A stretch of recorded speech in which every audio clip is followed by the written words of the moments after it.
شكرا لك ربي.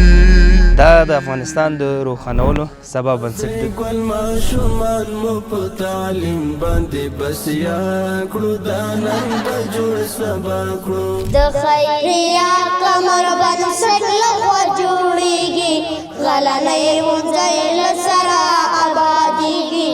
یو کلیپ چې مخکې دلته کمې خیمې وې، داسې دا بیا زموږ اداره ده. راځئ ګل ماشومان مو په تعلیم باندې بسیا کړو. الله دې وکړي ټول به روغ او جوړ یاستئ. زما پر سر چې دغه سفر تاسو وینئ، دا د سوري لپاره خو بالکل دا ولې دا په یو ښوونځی کې ده، په یو مکتب کې. دا هغه ښوونځی ده چې دلته زموږ ستاسو بچي به راتلل، دلته به یې درسونه ویلې. که باران به لږ شو دا خو به څڅېدلی زیاتې به هغه ښوونځي ته نه راتل. او تاسو پوهېږئ چې ارزښت د ښوونځي څومره زیات دی. نو همیش چې قمر بنسټ خصوصا ما همیش به تاسو باندې غږ کوو چې زما ورونو او خویندو په دغه لینک کې ځانونه ثبت کړئ. د یو نه نیولې چې څومره یې ستاسو خپل پاس انتخاب دی، ستاسو د حساب نه قمر بنسټ اکاونټ ته راځي او قمر بنسټ به په هېواد کې پرې څه کوي، دا هغسې ښایسته ښوونځی پرې جوړو. دې ته ورته په نورو ځایو کې هم لله الحمد دا ښوونځی موږ جوړې کړي او نور هم جوړې کړو. همدارنګه په هېواد په مختلفو ولایتونو کې صحي اوبو څاګانې ورسره، مساجد ورسره، د یتیمانو کفالت، همدارنګه د یتیمانو لپاره کورونه. دا هغه کارونه دي چې دغه ستاسې کوم پیسې راځي، په دغه پیسو باندې لله الحمد افغانستان کې زموږ ټیم دا کارونه ترسره کوي. نو اوس هم چانس دی، غواړي دا ستا پیسې په جاري صدقه کې مصرف شي، په دغه لینک کې ځان صف کړئ او دغه واتساپ نمبر دی. انشاءالله موږ په افغانستان کې ډېر کارونه کوو. هر هغه ورور یا خور چې غواړي حساب واخلي یا راپور وګوري، د میاشتې اخر کې موږ ته یو ایمیل وکړه، ستا ایمیل په تبه مکمل د میاشتې راپور راځي چې موږ په افغانستان کې څه کړي. همدا اوس بسم الله کې هغه ورونه چې وس نه لري ویډیو سره خپره کړي. هغه ځای کې تاسو ګورئ دا بورډ یا دا لوحه چې لګېدلې د غلنۍ لومړنی ښوونځی قمر بنسټ لخوا. نو دا لوحه تاسې ولیده پوه شوئ. نو راځئ دننه ورځو. د یادونې وړ بولم چې اقبال احمد خان سکول صحیح څخه راغلاست. درنو میلمنو، دا یوازې د خښتو او سیمنټو ودانۍ نه ده، بلکې دا د افغانستان د سبا روښانولو بنسټ دی. دا د افغانستان د روښانولو سبا بنسټ دی. دلته د افغانستان واړه بچي د تربیت لاندې نیول کېږي او همدغه بچي دي چې آینده د افغانستان لپاره به انشاءالله ډاکټران وي، انجینران به وي، سیاستدانان به وي او د افغانستان چارې به په لاس کړي. د هغې لومړنی قدم یا هغه سټپ له دغه ځای شروع کړي. راځئ دننه دغه مشران دلته ولاړ دي، دا بچي دلته ولاړ دي. السلام علیکم ورحمت الله. ستړي مه شئ بچو، ستړي مه شئ. خاص دی. السلام علیکم. السلام علیکم. دا زموږ د میلمنو لپاره راغلاست ولاړ دي. دا د دوی هغه لطف او کرم دی. الله تعالی دې د دوی چې کوم مقاصد دي هغه ورته پوره کړي. د دې مشرانو د دې کلي د ساحل مشرانو څخه هم نړۍ مننه. نو تاسو دلته دغه میلمانه، دغه شاګردان، ماشومان تاسو وینئ، دا فقط د دوی خپلې ښوونځي هغه افتتاح لپاره راغلي. تاسو ته به یو کلیپ چې مخکې دلته کمې خیمې وې او ترپالونه و هغه به درته دا زموږ ایډیټر صاحب به درته واچي. دا لږ وګورئ. بره هېڅ هم نشته، یو څو دانې کړکې دي، صحیح ده. یو صنف دغه دی، صحیح ده، چې بره حتی هېڅ نشته دي. یو صنف هغه دی، تاسو ته معلومیږي. دا چې دی دا بیا زموږ اداره ده.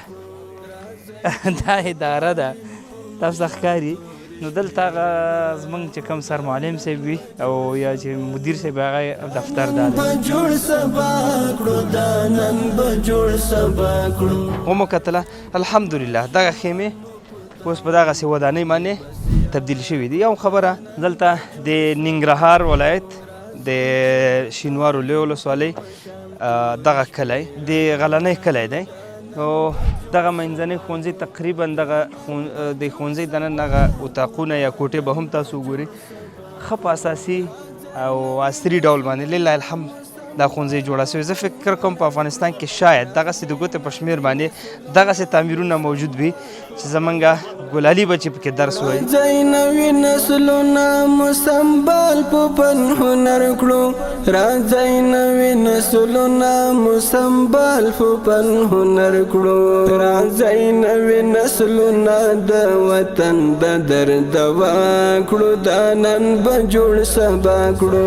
راځئ ګل ماشوم ماشومان مو په تعلیم باندې بسیا کړو دا نن به جوړ سبا کړو راځئ چې د تعلیم په مشال تور شپې رڼا کړو دا نن به جوړ سبا کړو دا نن به جوړ سبا کړو دا نن به جوړ سبا کړو راځئ چې نور هم پراخ کړو دا د علم مرکزونه راځئ چې نور هم پراخ کړو دا د علم مرکزونه راځئ چې نور هم پراخ کړو دا د علم مرکزونه راځئ چې نور هم پراخ کړو دا د علم مرکزونه راځئ جوړ مکتبونه مدرسې په هر خوا کړو دا نن به جوړ سبا کړو راځئ ګل ماشومان مو په تعلیم باندې بسیا کړو دا نن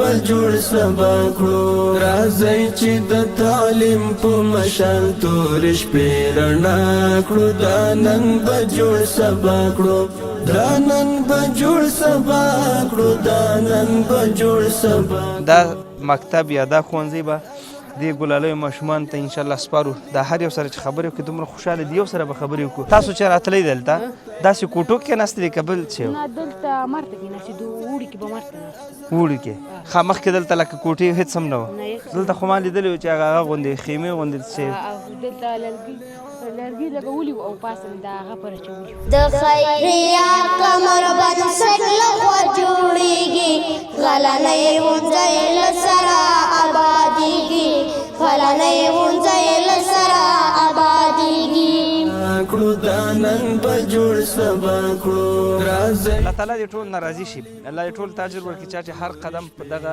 برخه کې اخیستی واقعا د افتخار ځای دی د خوشحالۍ خبر دی هغه خلکو ته خصوصا اهل علمو خلکو ته خصوصا هغه خلکو ته چې د علم ارزښت ورمعلوم وي لله الحمد د قمر بنسټ ټیم هڅې او کوشش نتیجه یې څه شی ده دا د ښوونځي موږ الحمدلله ثم الحمدلله د میدان خلکو دې وطن لپاره به کار کوو خدمت به کوو او دا کوم افتخار خبره نه ده چې موږ وایو والله موږ دومره کار کړی نه موږ به ډېر کار وکړو دا وطن پر موږ ډېر حق لري هغه ورونه او خویندې چې موږ سره په دغه سپېڅلي کاروان کې دي الله تعالی دې راضي شي هغه ورونو او خویندو چې موږ ته زموږ د تشویق لپاره میسیجونه کوي پیغامونه کوي مثبت کمنټونه کوي الله تعالی دې تاسو نه راضي شي واقعا موږ نور هم انرژي اخلي او هغه ورونه چې د شخصي معاملاتو په اساس باندې بغض او کینه حسد پالي د یو ورور په حیث ورنه خواهش کوم چې وطن په بې اتفاقۍ نه جوړېږي هېواد مو اتفاق او اتحاد ته ضرورت لري راځئ که موږ او تاسو ټول سره لاسونه ورکړو نتیجه به انشاءالله دغسې او دې ته ورته د ابادۍ هغه خوشحالۍ زیري وي معمول خبره ده چې انشاءالله زړه به د خوشحالی او احساس به د هم ارامه وي ضمیرونه به هم خوشحاله وي نو راځئ یو موټی شو تر څو پورې افغانستان ته لاس وکړو افغانستان ته لا ډېر خدمت وکړو قمر بنسټ ټیم ملګري همکاران مینوال ټولو په شریکه دې وطن لپاره دې هیوادوالو لپاره بلکې دې امت لپاره په شریکه کارونه کوو الله مو خوشحاله لره ډېره مننه او درنښت السلام علیکم ورحمت الله